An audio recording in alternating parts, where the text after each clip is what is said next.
Haleluya, haleluya, shalom saudara yang dikasihi Tuhan.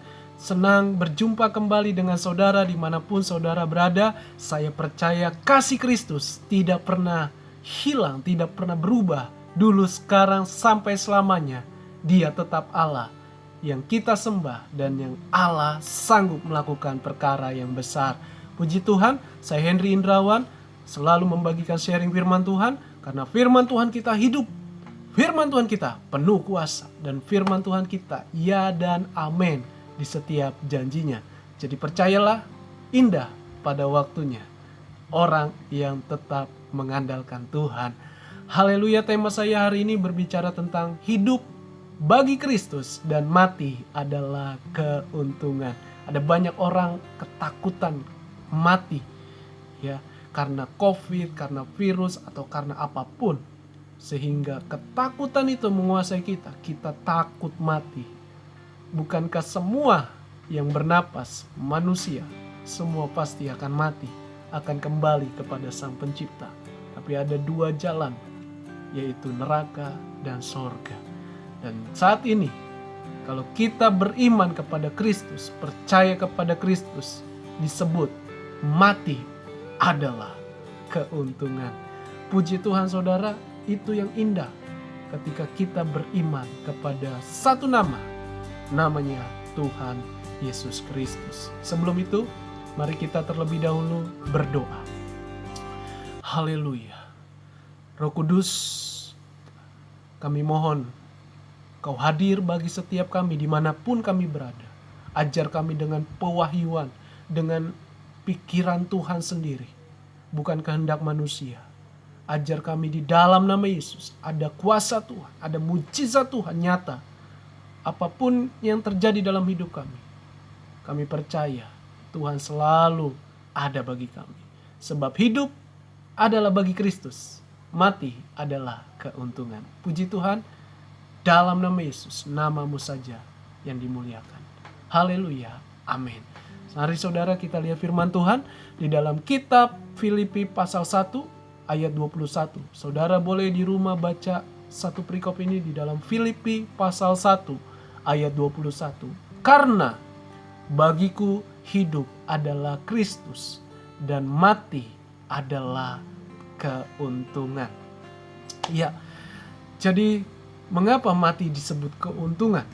Karena mati di dalam Kristus bukanlah suatu tanda duka yang mendalam sehingga engkau kehilangan semangat kembali, kehilangan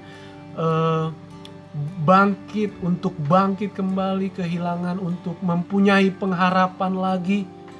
Ya, kamu sulit karena kamu terlalu berduka yang mendalam. Tetapi ingat, di dalam Yesus Kristus mati pun adalah keuntungan. Puji Tuhan saudara. Nah, itulah perbedaannya. Kalau kita beriman pada Yesus, kalimat mati pun di dalam Kristus adalah keuntungan. Apa sebabnya? Apa saja alasannya?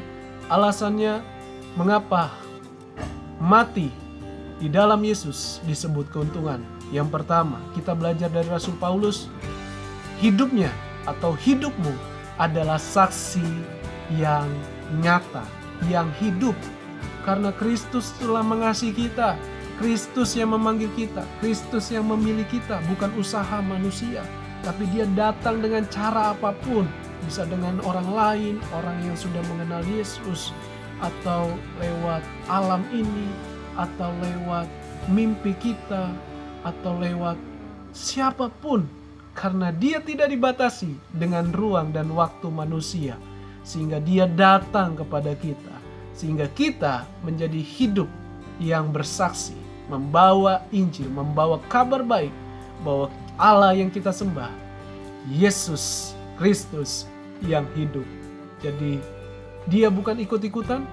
Dia bukan kata orang. Tapi dia, Rasul Paulus, mengalaminya sendiri. Perjumpaan dengan Tuhan. Dulu yang pembunuh besar-besaran karena dia membenci semua orang yang percaya kepada satu nama Yesus Kristus. Tapi saat ini Tuhan sanggup ubahkan yang berdosa, yang begitu jahat, diubahkan menjadi kemuliaan Tuhan, membawa Injil, kabar baik, kabar sukacita, yaitu keselamatan jiwa. Puji Tuhan saudara, jadi lewat hidup kita, dikatakan di perikop ini, di pasal ini, hidup memberi buah. Artinya tubuh kita bisa jadi berkat, bisa menolong siapapun, apapun, lewat potensi, lewat talenta kita, dan yang lainnya. Kita bisa persembahkan tubuh kita untuk melayani Tuhan, mengasihi Tuhan saudara. Karena hidup kita hanyalah sementara. Jangan terus selalu dibawa arus dunia, kenikmatan dunia, daya tarik dunia. Memang kita tidak ada yang sempurna. Mari datang kepada yang kudus, Allah yang hidup. Lewat siapa? Roh Allah sendiri. Roh Kudus itu yang menghidupkan kita. Jadi kita bisa memilih mana yang berkenan, yang berguna, yang baik. Kita bisa memilih apa yang Tuhan mau dalam hidup kita. Jadi hidupmu tidak bergantung pada tradisi nenek moyang yang bertolak belakang dengan firman. Karena prinsip firman bertolak jauh dengan prinsip manusia. Tapi manusia lebih cenderung kepada prinsip manusia. Karena prinsip firman Tuhan, contoh, tidak boleh dipersembahkan kepada yang berhala, tidak boleh dimakan dari yang berhala, dari darah binatang yang dicekik, dari percabulan. Mengapa? Karena itu semua sifat hakikatnya, prinsipnya adalah kenajisan. Allah kita bukan Allah yang najis, Allah kita adalah Allah yang kudus. Datanglah kepada pribadi yang kudus, Dia sanggup mengubahkan hidup saudara. Dan yang kedua, mengapa mati adalah keuntungan? Karena hidup kita bukanlah bergantung apa yang ada di dunia ini. Jadi bukan tolak ukur dunia, harta, kekayaan, kejayaan, bukan itu saudara. Itu hanya melengkapi kita kok. Sesungguhnya hidupmu bergantung kepada Kristus. Hidup karena percaya kepada Dia, bukan apa yang kau lihat, tapi percaya kepada Dia. Apa yang kau sudah kerjakan, lakukanlah itu, maka Tuhan akan melakukan bagiannya. Itu yang Rasul Paulus alami. Rasul Paulus orang yang hebat, terpelajar.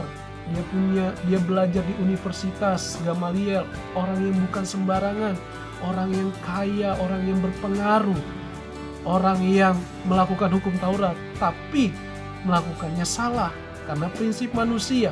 Tapi prinsip Tuhan, Tuhan pakai dia dari yang buruk, dari yang hidup dalam dosa, kepada hidup di dalam kebenaran firman Tuhan.